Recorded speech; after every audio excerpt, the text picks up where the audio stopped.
Friends, welcome to all exam place.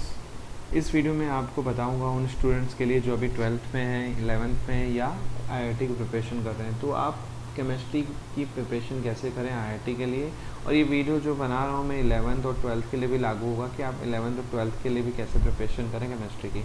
सबसे पहले मैं केमिस्ट्री में जान लें, केमिस्ट्री में 3 पार्ट होते हैं, ठीक है। Physical chemistry, organic chemistry and inorganic chemistry, ठीक है। और आईआईटी के सिलेबस के अकॉर्डिंग मैंने इसको 3 पार्ट में डिवाइड किया है। तो सबसे पहले हम फिजिकल केमिस्ट्री में देखें हमें क्या क्या पढ़ना है, कैसे पढ़ना है, ये हम बाद में देखेंगे इसी वीडियो में आगे। तो सबसे पहले सिलेबस देख लें। सबसे पहले तो एटॉमिक स्ट्रक्चर क्या होता है, ठीक है, ये हमें देखना है। फिर केमिकल बॉन्डिंग क्या होती है ये देखना है। इक्विलिब्रियम क्या होता है फिजिकल केमिस्ट्री में। फिर इलेक्ट्रोकेमिस्ट्री देखनी है। केमिकल काइनेटिक्स जो फोर्स होते हैं वो देखने हैं, एनर्जी देखनी है। सॉलिड स्टेट देखना है, कितने टाइप की स्टेट होती हैं वो। फिर स्टेटस ऑफ मैटर देखना है, ठीक है, क्या क्या स्टेट होती हैं कोई भी मैटर की, सॉलिड, लिक्विड, ये सॉल्यूशन डिफरेंट टाइप के क्या क्या होते हैं। फिर रेडॉक्स रिएक्शन क्या होती है, सरफेस केमिस्ट्री, स्टीचियोकेमिस्ट्री और थर्मोकेमिस्ट्री। तो ये जो 12 टॉपिक हैं ये आपको फिजिकल केमिस्ट्री के अंदर पढ़ने हैं। और मैं आपको बता दूं फिजिकल केमिस्ट्री का जो क्वेश्चन है अप्रॉक्स 30 to 40% आईआईटी में केमिस्ट्री में जो क्वेश्चन आते हैं वो फिजिकल केमिस्ट्री से होते हैं, ठीक है। तो आप याद रखिएगा 30 to 40%। तो जो सोच रहे हैं कि इनको छोड़ दूं तो बिल्कुल पॉसिबल नहीं है, आप अच्छा स्कोर नहीं कर पाएंगे। तो बेटर है कि आप इस पर फोकस करें। उसके बाद आता है second portion organic chemistry. Organic chemistry में पहला टॉपिक है purification and analysis of organic compounds, ठीक है। सेकंड है जनरल ऑर्गेनिक केमिस्ट्री।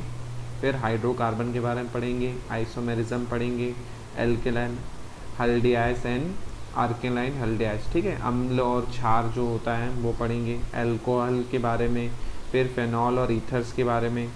फिर कार्बोनियल कंपाउंड्स जो होते हैं उनके बारे में पढ़ना है हमें।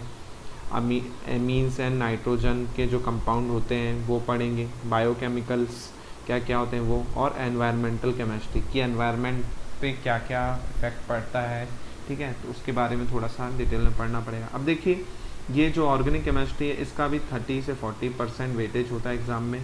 अब मेजॉरिटी ऑफ जो क्वेश्चन होते हैं सबसे ज़्यादा ऑर्गेनिक में 9% जो क्वेश्चन होते हैं जनरल ऑर्गेनिक टॉपिक होते हैं, मतलब जो नॉर्मल होता है बेसिक। 7% क्वेश्चन जो होते हैं अल्कोहल, फिनॉल, ईथर, इससे होते हैं, ठीक है। तो ये हमें देखना है। थर्ड टॉपिक है इसमें, जो थर्ड पार्ट है केमिस्ट्री का वो है इनऑर्गेनिक केमिस्ट्री। अब इसमें हमें प्रॉपर्टी पढ़नी है, S P D A block के जो एलिमेंट होते हैं पीरियोडिक टेबल में, ठीक है, वो पढ़ना है। फिर कोऑर्डिनेशन कंपाउंड कौन कौन से होते हैं। फिर पॉलीमर जो कि बहुत इंपॉर्टेंट है, ठीक है, ये पढ़ना है।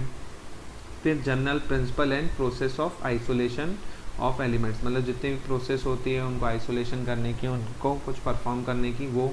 उसके बाद हाइड्रोजन के बारे में पढ़ना है, ठीक है।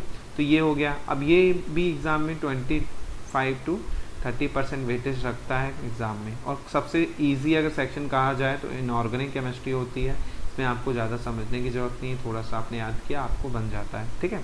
अब मैं यहाँ पे बुक्स लिखी है मैंने कि कौन कौन सी बुक्स आप प्रेफर करें।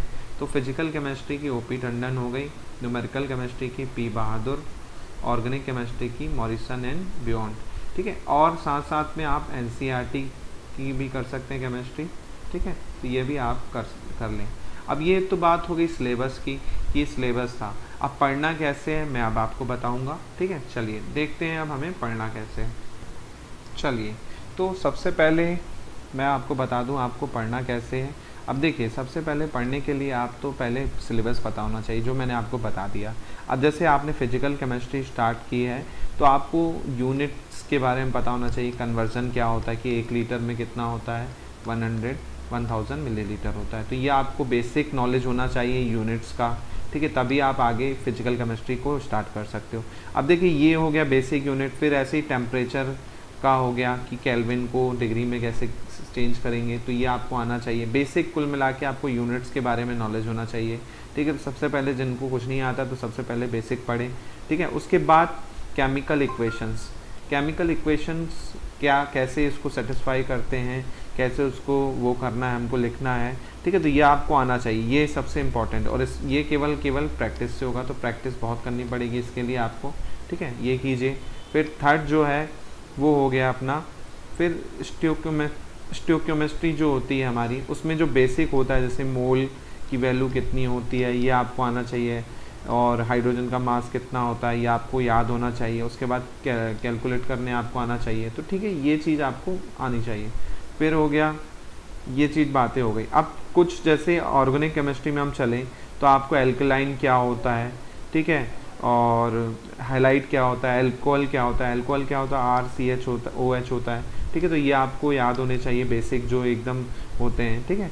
तो ये आपको याद रहेंगे तभी आप आगे और अच्छे सॉल्व कर पाएंगे। तो बेसिक से आपको स्टार्ट करना, और ये जो पोर्शन है इसमें आपको मेमोरी अच्छे से रखनी पड़ेगी, क्योंकि आपको याद ही करना है। तो याद करने वाली चीज़ है, इसमें बहुत आपको मेहनत करनी पड़ेगी याद करने के लिए। तो अच्छे से करेंगे तो 30 to 40% वेटेज रहता है ऑर्गेनिक केमिस्ट्री, तो ईजिली बन जाएगा, ठीक है। उसके बाद फिर ये तो हो गए, उसके बाद फिर बॉन्डिंग बनाना और डिफरेंट टाइप की वो करना, ठीक है। तो ये कैसे ब्रोक हो रहा है बॉन्ड, तो बॉन्ड जो ब्रोक होता है तो फिर क्या बनेगा, किससे वो जाके वो मिलेगा, तो ये आपको आना चाहिए। इसके लिए आपको क्या करना पड़ेगा, प्रैक्टिस करना पड़ेगा, ठीक है। उसके बाद ये हो गया।